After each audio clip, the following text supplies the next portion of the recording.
Proof beyond a reasonable doubt is the highest standard in the American justice system. It shows an adoption of a belief that we took from the old common law from England, that it's better to let 10 guilty men go free than to wrongfully convict an innocent person. I would also submit to you that it shows a belief and an understanding from the Founding Fathers that very few people have the resources, the opportunity, or the ability to prove their innocence. You've seen that through the course of this trial. You have officers come in, collect evidence, and officers are people. I'm not going to stand before you and say this officer's a bad person. We talked about it through jury selection. But officers make mistakes. People are subject to biases, to confirmation bias, where they reach a conclusion first and then kind of work backwards. And I would submit to you that that is what happened in this case. And our Founding Fathers understood that. And that's why they placed the burden upon the state, and the state alone, to prove its case, each and every element of its case, beyond a reasonable doubt. I'd like to talk a few minutes about the jury instructions. We had a few technical difficulties, but you all have the same packet. I'd like to discuss just a few of these instructions. I'm not going to tell you which boxes to check. You're smart. You paid attention, very close attention throughout the entirety of this trial. You are the sole judges of the facts. You alone will decide what will happen to Devyn Michaels. Instruction number 3 talks about murder with use of a deadly weapon, and that's what the state wants you to convict her of, first degree with use. But the pleading document is telling. Instruction 3, it states, murder with use of a deadly weapon did willfully and lawfully, feloniously, with malice aforethought, kill Johnathan Willette, a human being with use of a deadly weapon, to wit, a wooden stick and or other unknown object. By striking the said Johnathan Willette with said wooden stick and or other unknown object, and or through other unknown means. And then it lays out the mental state. It has to be deliberate, premeditated, or, of all things, committed during the perpetration or attempted perpetration of a robbery. The following instructions in this packet lay out, after you've assumed that Devyn has killed somebody, her mental states. Instructions 6 through 16 talk about all the different mental states required. That's after you've determined that this person did the killing. There's even a number of instructions concerning robbery. It's instructions 17 through 20. You see, in the state of Nevada, we have what's called this felony murder rule. It's a shortcut. It's maybe basically getting to the shortest distance between 2 points to convict her of first-degree murder. There are, however, other instructions that I would like to spend a little more time on. And again, you are the sole judges of facts. You will review these instructions. But unlike us, who had this case for some time, this case is new to you. You were introduced to this case when we all met and began talking at the beginning of last week. There is an instruction concerning expert testimony, instruction 33. Please look at that. There's a common sense instruction. And I'm going to flip to that. It's kind of telling. Both parties generally point to this idea of common sense. Again, shows the wisdom. Instruction number 34. Although you are to consider only the evidence in the case in reaching a verdict, you must bring to the consideration of the evidence your everyday common sense and judgment as reasonable men and women. Thus, you are not limited solely to what you see and hear as the witnesses testify. You may draw reasonable inferences from the evidence which you feel are justified in light of common experience, keeping in mind that such inferences should not be based on speculation or guess. A verdict may never be influenced by sympathy, prejudice, or public opinion. Your decision should be the product of sincere judgment and sound discretion in accordance with these rules of law. As I go through my comments, and trust me, I'm going to leave things out. It's inherent in the process. Please use your common sense. You've taken good notes and you've paid attention. Please review the exhibits and don't take my word or that of the state of Nevada. Reach your own conclusions. Review the evidence. There is an instruction that I think is of paramount importance in this case, and it's instruction 32. It concerns the credibility or the believability of a witness should be determined by his manner upon the stand, his relationships to the parties, his fears, motives, interests, or feelings, his opportunity to observe the matter to which he testified, the reasonableness of his statements, and the strength or weaknesses of his recollections. If you believe that a witness has lied about any material fact in the case, you may disregard the entire testimony of that witness or any portion of his testimony which is not proved by other evidence. I read this instruction to you with Devyn in mind.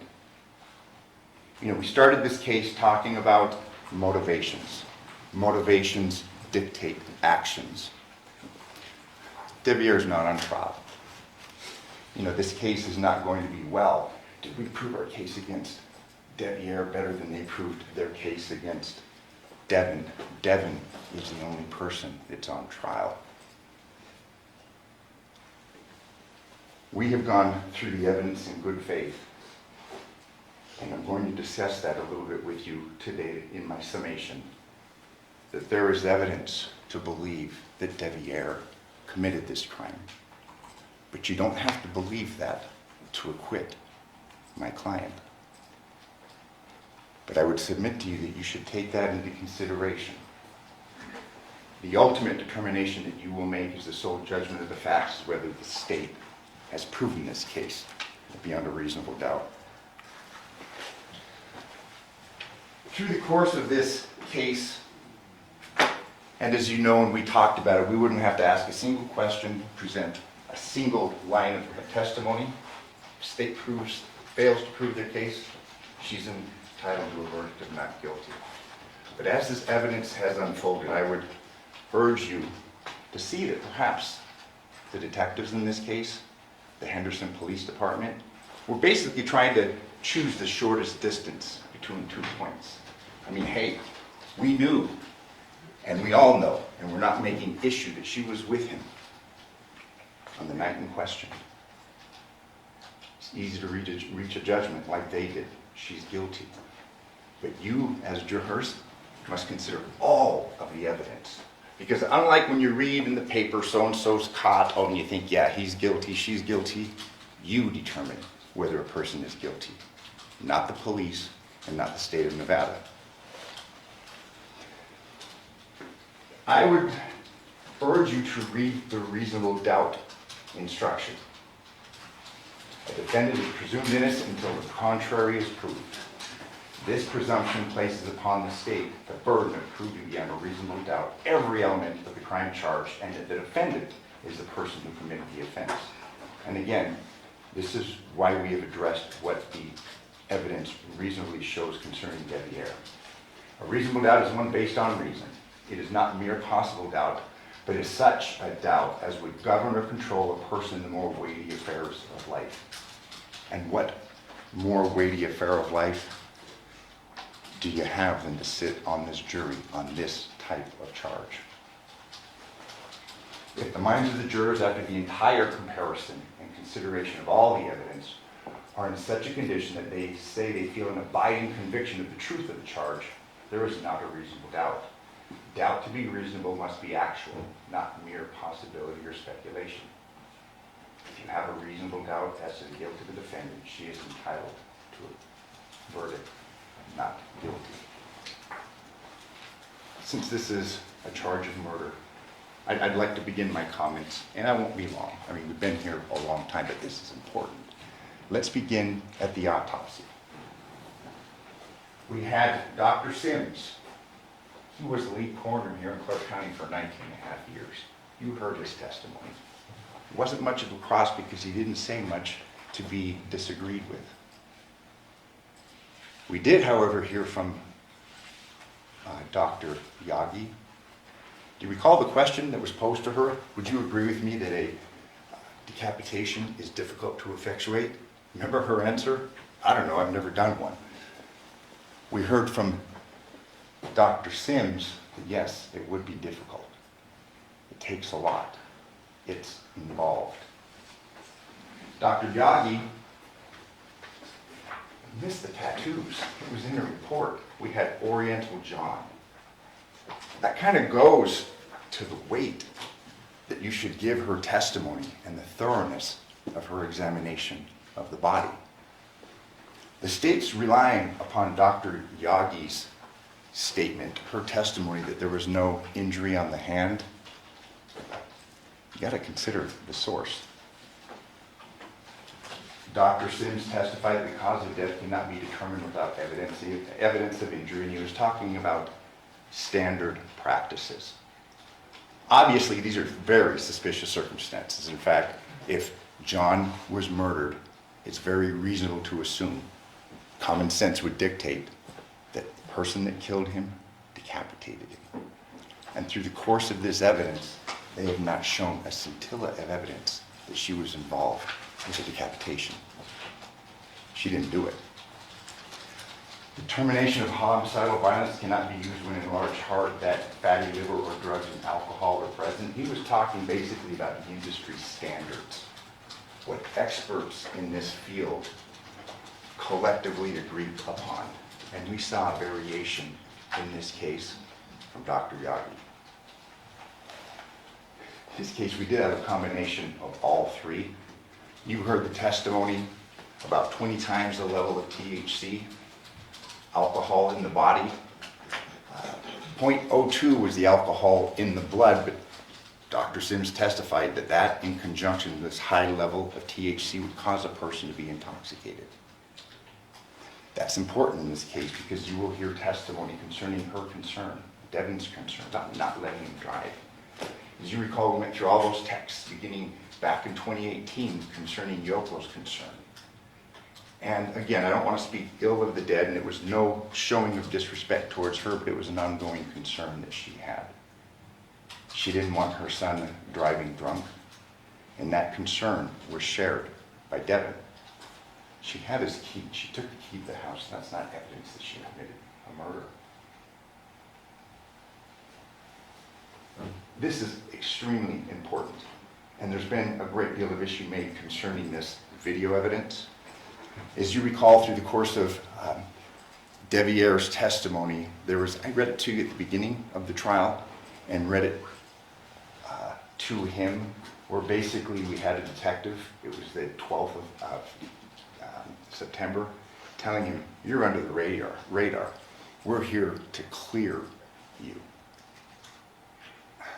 I mean, when you look at the radar, when you look at this net that was cast, it has so many holes in it. The state would have you believe that both homes were under 24-hour surveillance. It's just not true. The evidence of Detective Lippisch and the other detectives showed that. The state expects you to accept representations made by Detective Lippisch regarding the true time of the videos from this residence, and I want to start there. This concerns the state's timeline, which I would tell you flies in the face of common sense, but it's important to take into account how this evidence was gathered. You recall the list of times or the videos that were shown? He supposedly didn't, it was on a neighbor's cell phone. We saw no logs. We saw no indication of the veracity or the accuracy of those times. The state's basing this idea that she's pulling up in front of the Talavera residence and is somehow moving her car at 11:04 to avoid detection. You have to take this detective at his word. And again, I'm not necessarily saying he's lying, but he did a sloppy job of collecting that evidence. And this is the video evidence that I'm referring to.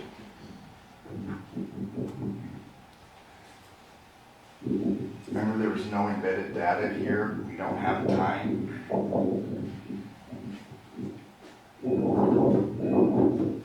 He would have you believe that the vehicle is moved at 11:04. We don't know what time this is occurring.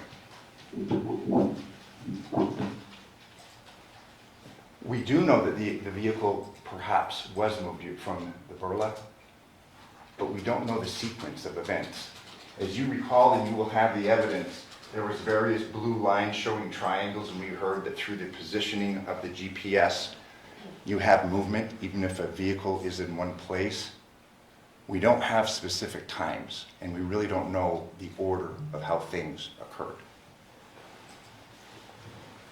We would urge you to believe and to consider that common sense would dictate that this was when Devyn left the residence at 2:04.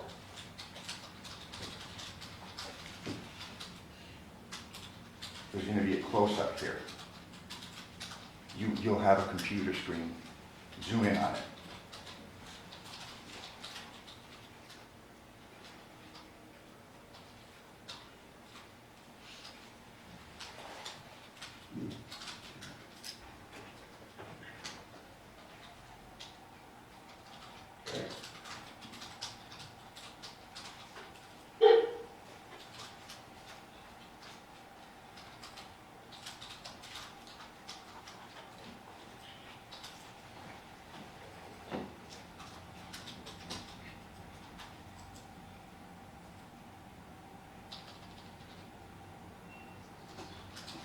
There you see the interior of the vehicle. You see Devyn getting in. You see a bag on the passenger seat.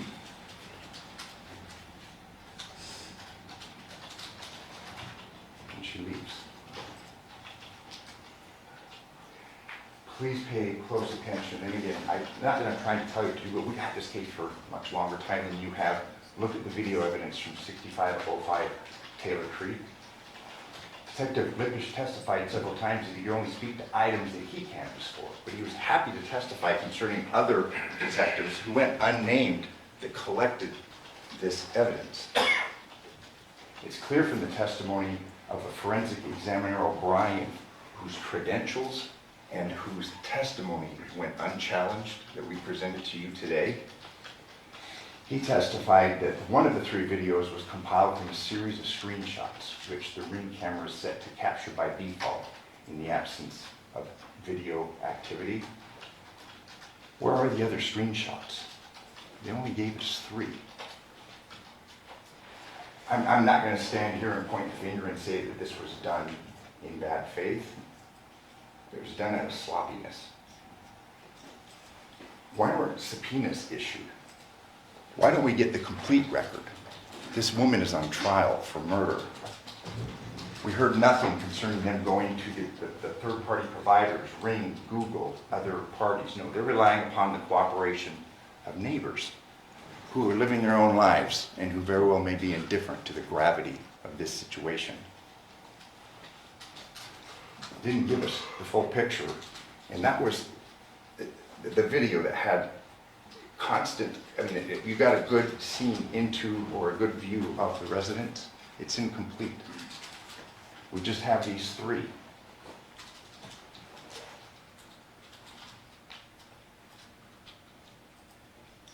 And again, this is at the residence where it's been referred to. Porcupine here, we've got the truck.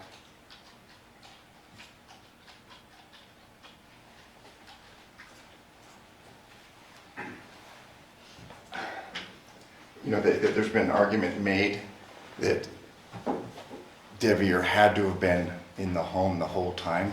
Based on what? Because the entrance to the neighborhood, which the continuous camera doesn't show a vehicle. There's other ways to leave that residence. There's a walkway next to one house away. There's over the fence.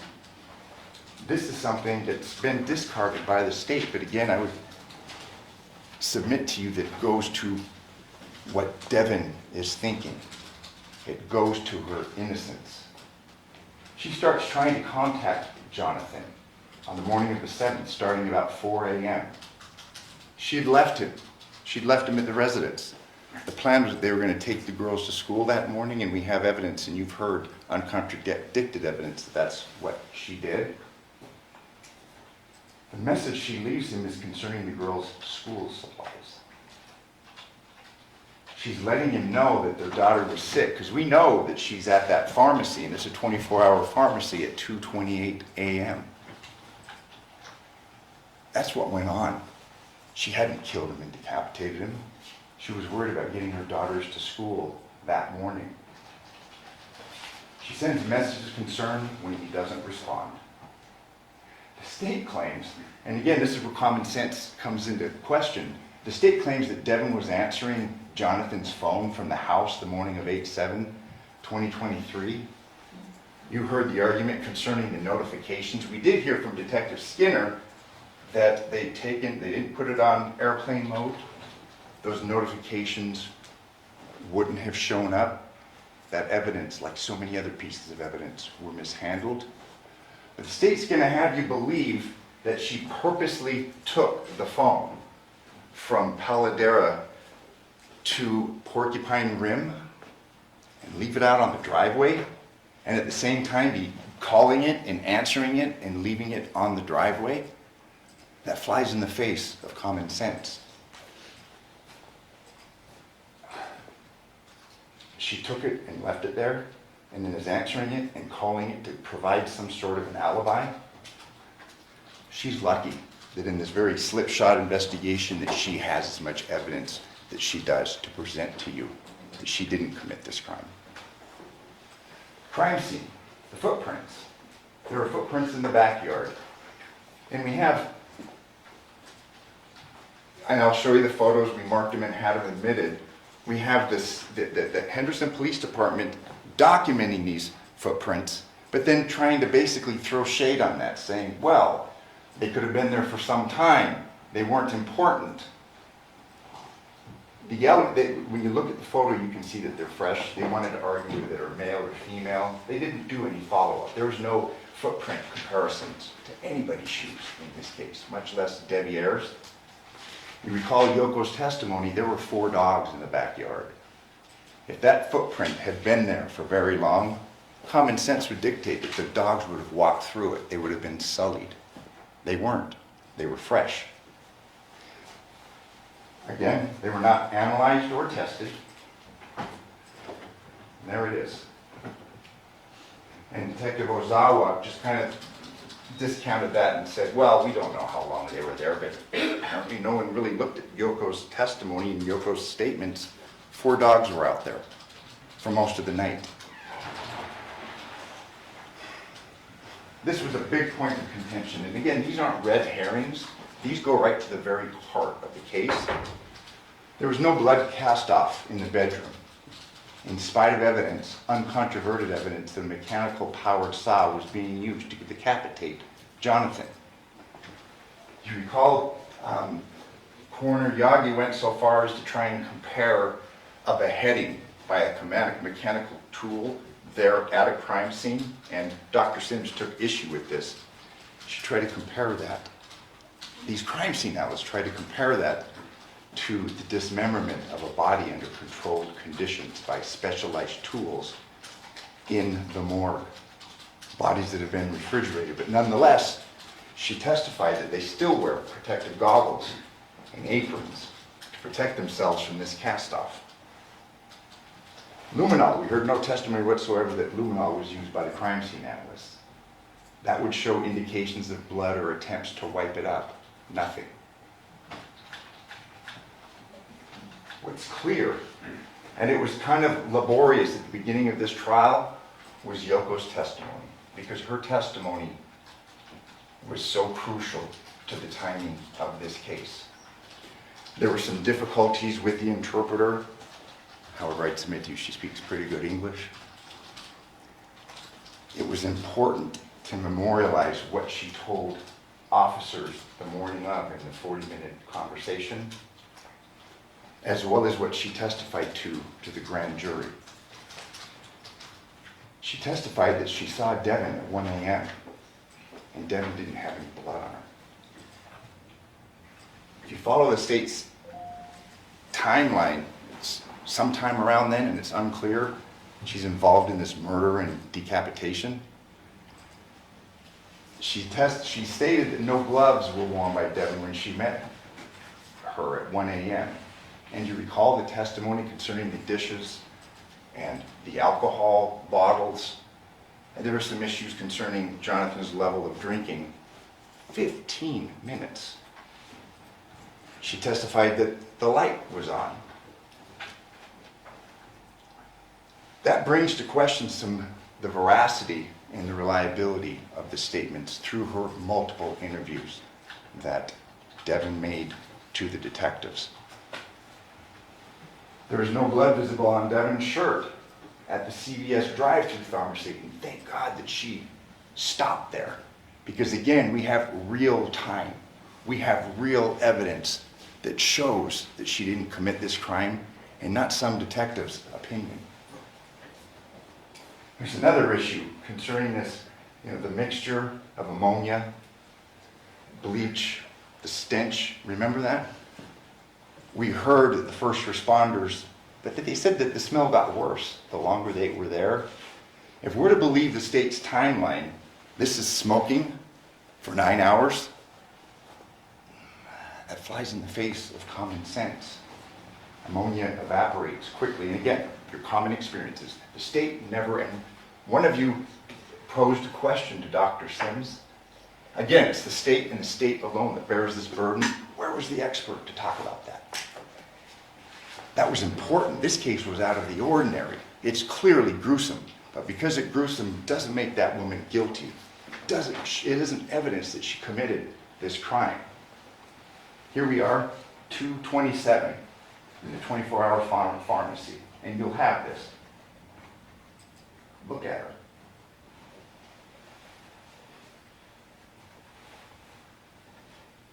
She's sipping her water. Apparently this is after she's murdered a man and decapitated him.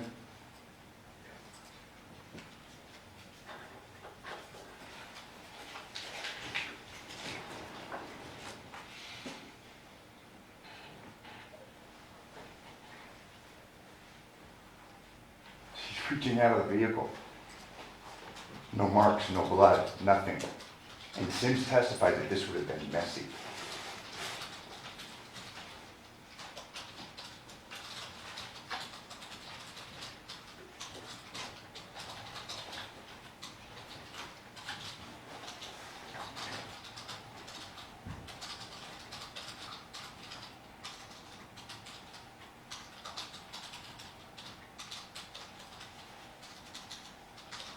So she's just decapitated. She's murdered and decapitated Johnathan, and she's making sure that she picks up her daughter's medications on her way home.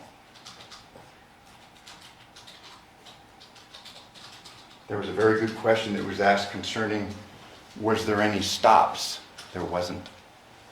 Her vehicle didn't go to any isolated areas, to any trash bins. There's been times when I've gone through moves and I've gone behind the Vons and dumped trash out in their dumpsters. There's no evidence of that because it didn't happen. The state will have you believe that there's this bucket of blood that's the reciprocal of all this blood that's squirting out when she's sawing his head off. What did she do with that? If she did. The car didn't go anywhere. She went home. There's no rags. There's nothing in that vehicle.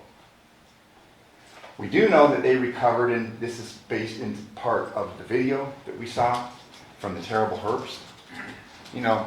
Again, I don't want to point fingers, but her life is on the line. They didn't do their job. There was no direction of what to get and when to get it. We heard from Detective Lippisch that he got that video evidencing her clothes around the 11th of August.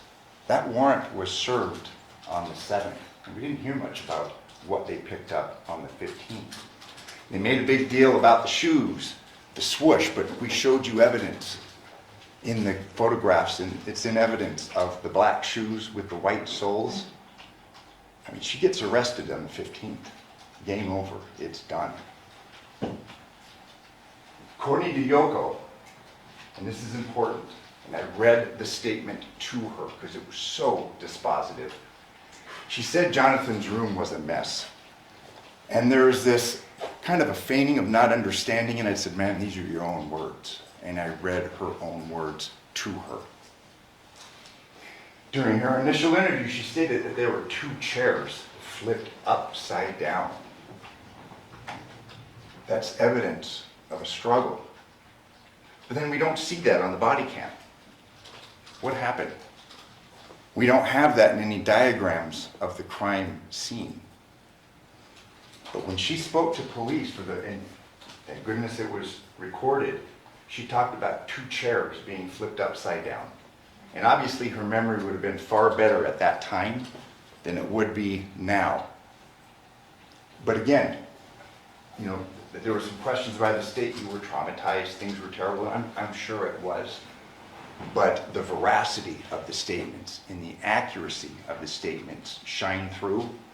She was trying to help law enforcement and give them clues concerning who committed this murder. There's no reference made in Devyn's statements about chairs, about a struggle. Johnathan was killed after she left. What's kind of weird is that there were 2 belts tied together on the ground near the bed. There's been no explanation by the state, and we can't give you one, but something's going on in here. Crime scene GPS. Devyn's car is trackable. We know that she didn't stop. She was there that night, and that's why she was charged. Her phone is trackable, clearly. No deviation is made to some remote location. She went to the pharmacy and went home. There's no anomalous stops, and this was brought up by you. She gets the medication and gets home because her girls have school early the next morning. The timing, and this is obviously where timing is very, very important. We do know when they leave the terrible herbs. You see 22:11. We know that when they got home, they spoke to Yoko.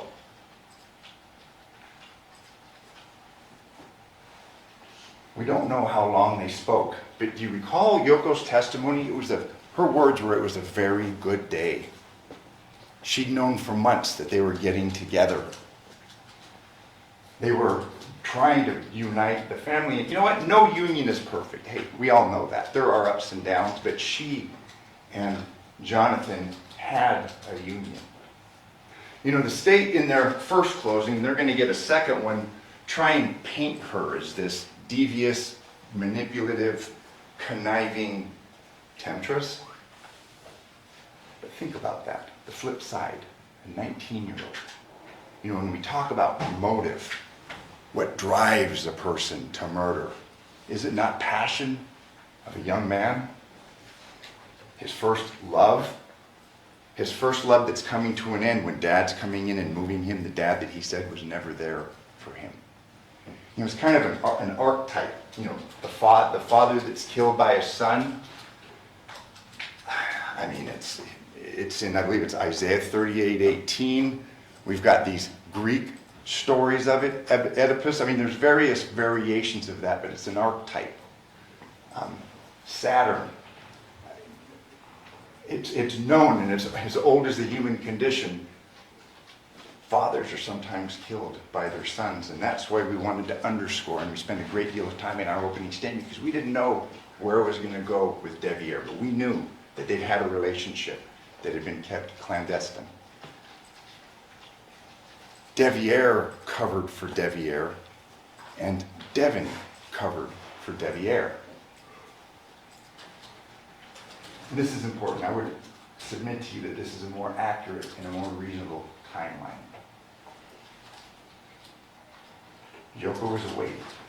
10:58, there's a 44-second call to Devyn from her phone. You recall we get the text, and you want to talk about an alibi type text, putting the girls to sleep. It's at 10:36, I'm going to bed. That has been refuted by facts. He testified here that, well, maybe he woke up at 2. That was the first time. Previously, he had testified before a grand jury that he got home, put the girls to bed, went to sleep, woke up, Devyn was there. That is a lie. Why would he lie?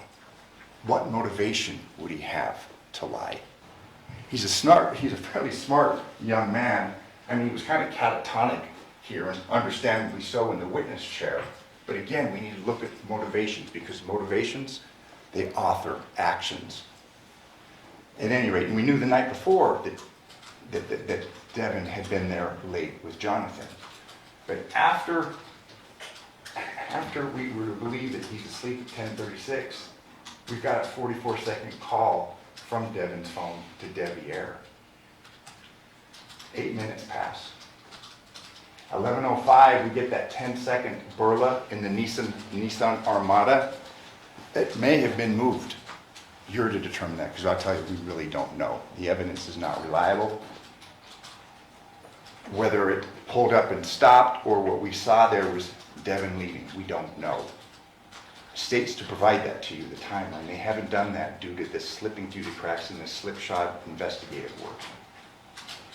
Now, an hour and 55 minutes pass. Yoko is awake. There's no suspicious noises or activities. And we have a 15-minute timeline. Because you recall, Yoko's into time. She corrected me. She looks at the clock. They talked for 15 minutes. And it was kind of like pulling teeth. She admitted about the dishes and the alcohol. They talked for 15 minutes. We're to believe that, and again, this goes to Devyn's statement and reliability after she's subjected to interview after interview. Yoko says the lights are on. The state would have you believe, apparently, that Johnathan's dead. She struck him in the head and he's dead. Meanwhile, she has this 15-minute communication. Again, no blood, gloves, chemical smell, any of that on Devyn. At 1:15, Yoko goes back upstairs. And you recall yesterday, that was kind of rebutted Lena's testimony. They kept hitting her with that hour and 4 minutes. That's why you don't talk to the police. That's why you have a right to remain silent. One thing that we have learned is don't talk to the cops, especially if you're the target, because they're going to take what you say and they're going to twist it. Yoko was equivocal in her testimony when she testified before us. This time, and she's just testified once before a grand jury, she's equivocal. She was awake the whole time, she looked at YouTube, she went to sleep. It's equivocal. But at 2 a.m., for the first time here, she says she hears the bang. And I think we had the prosecutor bang his hand. She'd never talked about that before. But still, may have happened. 2:04, Devyn's leaving. Maybe it was the door closing. We don't know. That's her testimony. But you have to evaluate her testimony. But again, this is really kind of shedding light on this timeline. She previously testified that she heard dogs at 3 a.m. She brought it up 3 times during her police interview. Apparently she felt it was noteworthy, and she testified to that September 14th before the grand jury. Yeah, the dogs are barking. It's 3 a.m. Someone's put the dogs outside. The facts, taken as a whole, and not this little piece here and this little piece there, show that this murder, and you know, it's silly to say a murder didn't occur, obviously it did. It happened after Devyn left. The facts, taken as a whole, bear that out. Again, you've heard, and it's uncontroverted, Devyn leaves at 2:04. You know, what's of note is that presumably Yoko went to sleep after she went upstairs. Part of her testimony previously is that she was awake during this whole time. Where's the testimony of a mechanical powered saw? It happened. It's more reasonable to believe that that happened after 3 a.m. We don't know when it happened. She didn't do it. The dogs were outside barking. Somebody's in that house. Somebody has killed Johnathan and somebody is cutting his head off. Again, what kind of passion does that take? Not an on-again, off-again relationship that Devyn had with him. It's a person that's enraged. You know, well, watch the TV, the police stories. They talk about stabbings are personal versus a shooting. What's it going to take to cut a head off? And what kind of anger and what kind of resentment is that going to cause to for someone to do that? You know, there's been a great deal of argument made and points attempted to be scored that Devyn did that because she'd do anything to get her kids. It was uncontroverted that regardless of what was going on with the family workers, she had those girls from May 27th on. She had them all summer. And when we talk about motivations, we know that Johnathan was moving in. There was talk of marriage. And you know, they want you to believe that the rings weren't there. Look at this investigation. Look at the photographs of the trash cans. I believe one was Exhibit 68. We have no evidence and nothing to show that they emptied that. And no, why would they take a picture or preserve a ring? They didn't preserve anything else in those trash cans. It's easy for them to come in years later and say, I didn't see a ring, there was no notations, and they'd go through hundreds of crime scenes. When they were there, you know, when Miss Wilson was there, they were looking for weapons. They were looking for evidence of a murder. They weren't looking for rings, and they're asking you to convict her on this shoddy police work and have you believe that Devyn's lying about these rings when there is no indication that they were looking for rings. This is the state's only evidence that she committed this murder and this decapitation, because you got to put them together. Common sense would dictate whoever did one did the other. The interviews of Devyn Michaels. I'm going to focus on the third interview. And then, have you guys ever had a sexual relationship? Yeah, we had. Okay. But it's not there now? No, I can't even have sex now. This is important. This isn't something that Devyn is making up. You have her medical records. The time, 12/5/22, vaginal hysterectomy. She's had surgery. She's not having sex. She's telling the detectives the truth.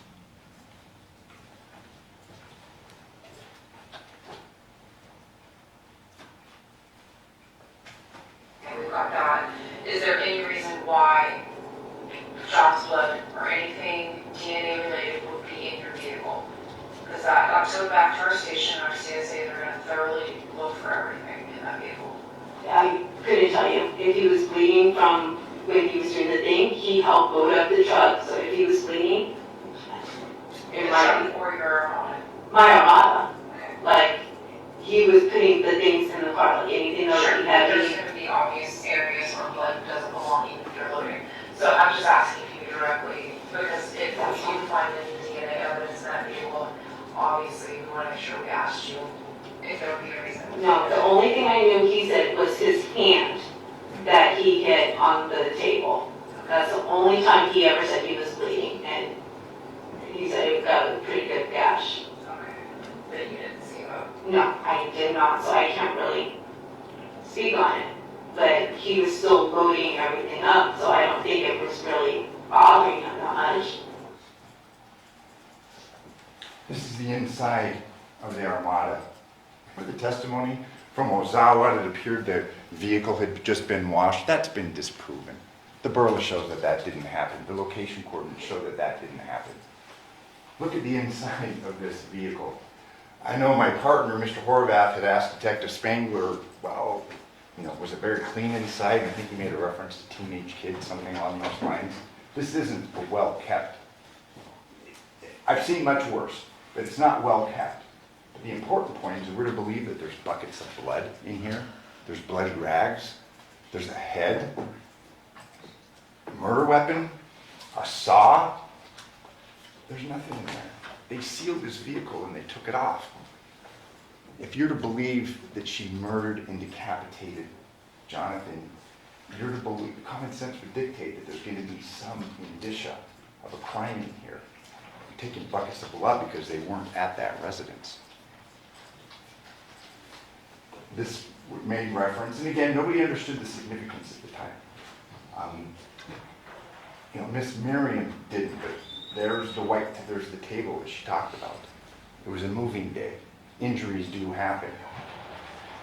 We're to believe, again, Dr. Yagi's, the reliability of her testimony. She said there was no bleeding injuries. Well, we've got an injury right there. Whether it's bleeding or not, we don't know. But that's a sign of an injury. And remember, this is the same doctor, the same coroner that said John didn't have tattoos on his arms. A big point was made about the telephone.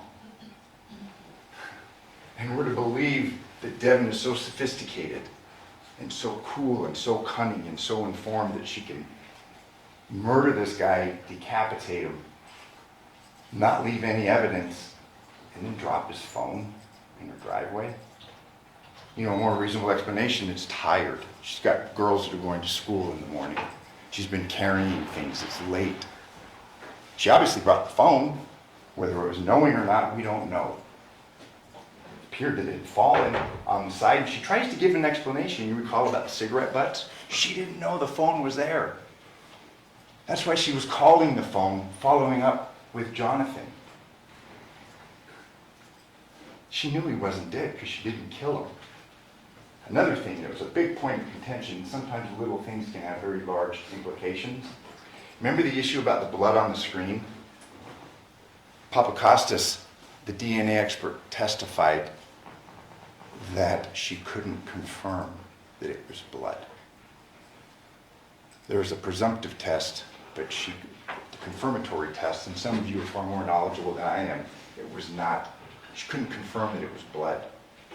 So then the state recalls crime scene analyst Miriam to apparently discredit their DNA expert in reference to the blood. And this is the entity that's charged with proving this case beyond a reasonable doubt. They're calling a crime scene analyst on a presumptive test to discredit the DNA expert who gave testimony, uncontroverted testimony, concerning the lack of a confirmation for this blood.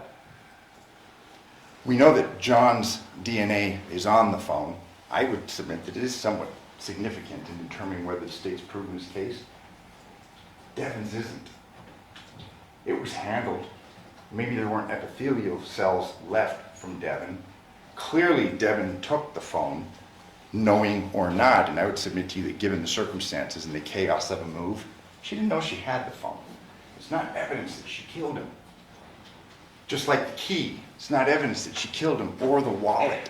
She's going to go through all this work to leave this, this crime scene spotless or clean and not leave anything behind, no blood, nothing in her car. Yeah, she's going to drop the phone and then make calls to it. This is what the state is relying upon, this interview. And you recall the tenor of this interview? Please don't just look at one part or another. Listen to the whole thing. The power dynamic. You've got two large men. You've got a woman who they had said, we Mirandized you earlier today. You have to ask yourself what went on. What happened before this interview? John? Is that Susan Johnathan you last saw?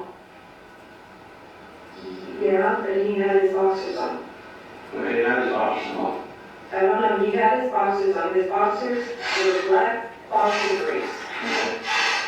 He had boxer briefs on.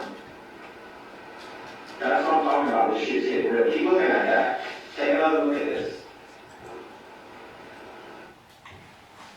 This was into the interview, and it was a fairly lengthy interview. She'd had multiple interviews before. We heard in this interview that they had told her previously that day about the decapitation. So there's more going on. She knew. You know, it's at 16:01, and it's interesting that the state showed you the exhibit, the one that she supposedly wrote. When you look at the original exhibit, it says handwritten by Devyn Michaels. It wasn't. She drew a line, and that's significant. It was Detective Christopher that wrote that. And again, this is in the crises, in the crucible of a very confrontational interview. She didn't author that. And I'm assuming that Mr. Giordani is going to stand up when I sit down because he gets the last word. He's going to say that somehow, how could she have known that? She hadn't been shown the photos. This gentleman had seen the photos, and he filled in those details. And she's sitting there, having been arrested previous to this interview, and facing the horror of being accused of a crime, a murder that she didn't commit. Here's the boxers. Why lie? Why lie? When she left, he was wearing those boxer shorts. She was consistent in that. Why choose that hill to die on? She was telling the truth.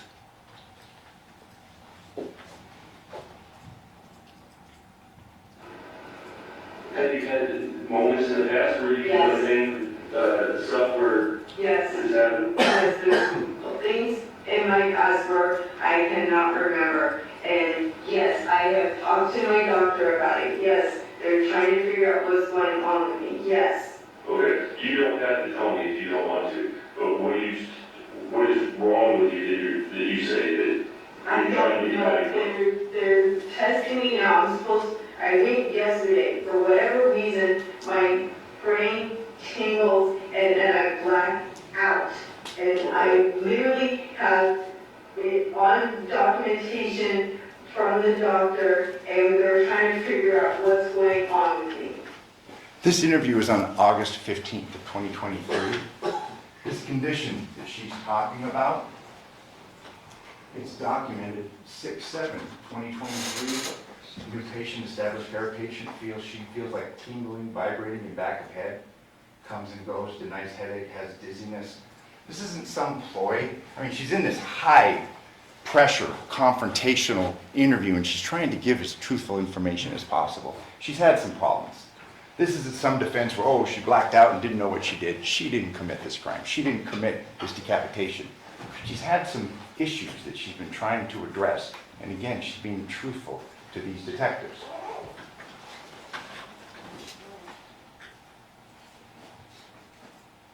It's confirmed. I think we're done. Absolutely. Your brother definitely everything you did. You can't even have the audacity to give them closure. Shame on you. That's terrible. Get out of here!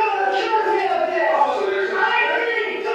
there's some anger now, huh? I told you from the beginning I didn't do Is that it! how you feel against him? No! It's not what I could have do.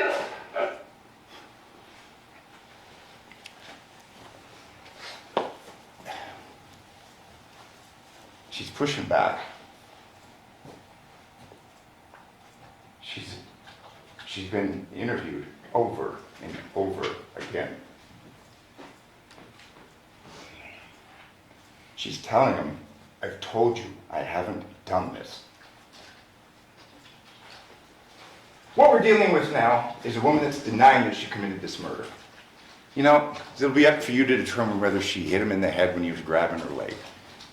She was consistent that he was alive. He was breathing.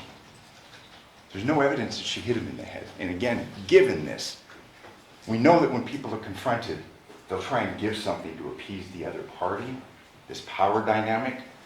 She was trying to give. In this interview, you'll read, they threaten. I mean, what you do here is going to determine what happens with you and your daughters. She gives a little, but then snaps back and says, I didn't do this. And she's expecting, through all these interviews, for them to pick this up and do their job. But they'd already made their minds up. You heard from Lanai yesterday. In their minds, she was guilty. That's it. And we're dealing with this investigation that you heard from Sean O'Brien, 3%. We're dealing with 3% of the information that was available on those devices. But still, in that 3%, we've been piecing together what really happened.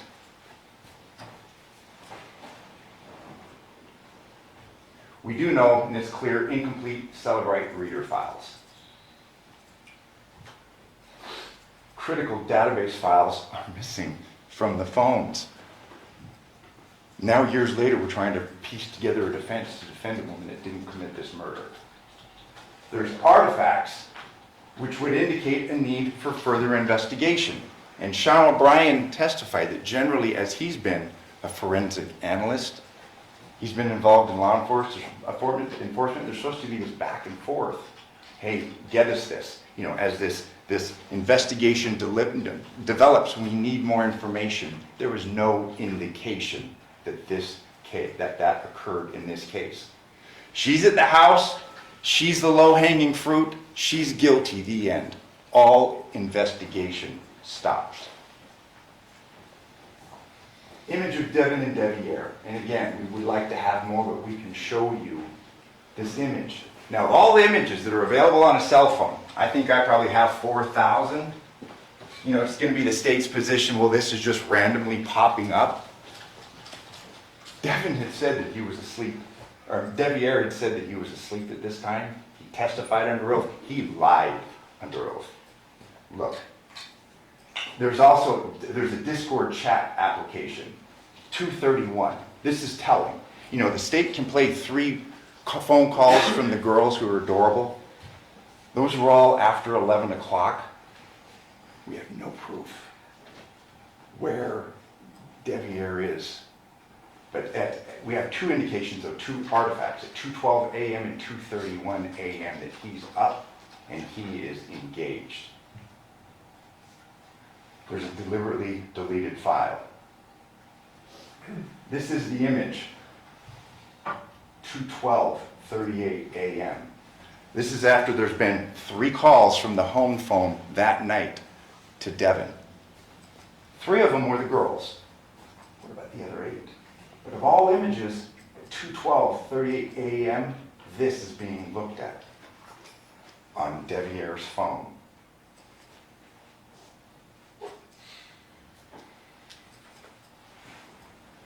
Game box. Again, and this is important, this was not preserved, this was overlooked. There's photos, he was a gamer, they had issues. Gamers are on their game platforms and they talk to other people. We have a Discord file, there's a remnant of that. He's using that at 2:31 a.m. in the morning. He's up. He didn't drive his car over there, and again, I can't tell you for certain if he committed this murder. But he could have easily gotten out of the house, and he's not going to walk. He's going to talk to a fellow gamer. We now know that he's up, and he's lied. He's lied under oath. What does he have to lose? I mean, he was able to avoid the motives through the course of this investigation concerning getting kicked out of his house and losing his wife, who he, based upon all the photos, and we didn't have to go through those, you saw them, he was in love with her. But we do, in this 3% that's available to us, we can show you that he was up. Not 1 indication, but 2. And given the nature of that photograph, the multiple phone calls that were made earlier, and now we have this Discord, we have a remnant that he's on an app, it's not too hard to imagine that he went there. Those are the facts. And the timelines, you recall the detectives that for the Henderson Police Department that testified, they set out timelines, but they didn't do a more in-depth analysis. And this is what our analysis, with only 3% we were able to show He was awake. This was deleted, it's there. I'm not saying that was that night, but that's something that should be taken into account, headed there now.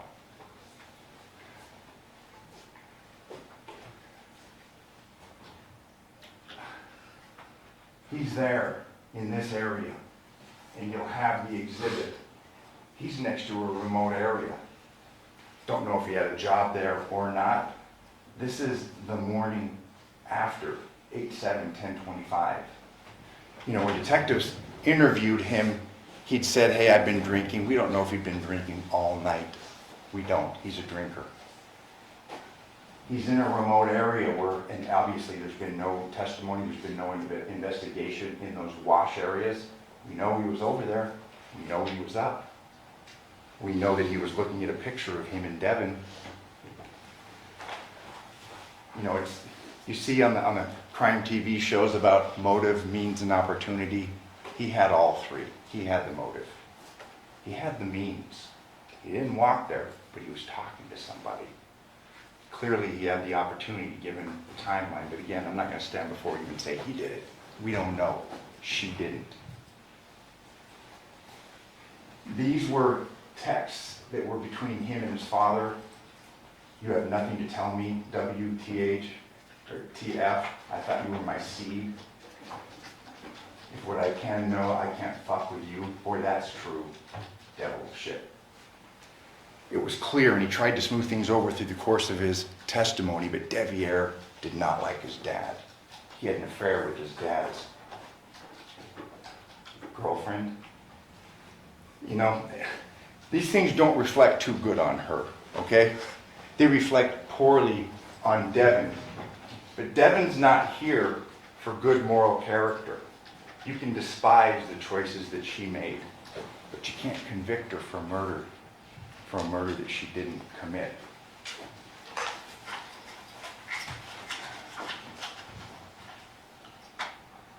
This is their home. The home is being kicked out of. Again, there's the walkway down the side. There's a way to get out the back. There's no cameras that were pulled on Rebecca. We don't know. The police did a slipshod investigation. We can't show you him walking away. They didn't collect the evidence, but the motive would point to Devyn. This gun, there was an issue made concerning that. That gun was looked at the afternoon of, I'm sorry, that's another gun.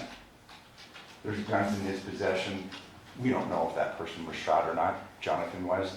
The swords, again, we're not trying to throw these things out, aha, but this just shows a conscious indifference on the part of law enforcement in collecting evidence that could exculpate her. Their minds were made up. She was guilty. There's so much evidence here that you can go through and look. Again, thank you for your patience. Thank you for your attentiveness. You know, this is the last chance that we'll have to speak. There's going to be things that I have overlooked, things that I missed. Don't hold them against her. Hold it against me. You remember the movie 12 Angry Men? The jury went through and exonerated that young man. I'm going to ask you to do that, to look at the facts. You may not be comfortable with a verdict of not guilty. She's done some bad things. She didn't commit this murder. She didn't kill him and cut his head off, because those two things are combined. Common sense would dictate that they are. She's not guilty of this charge. Thank you.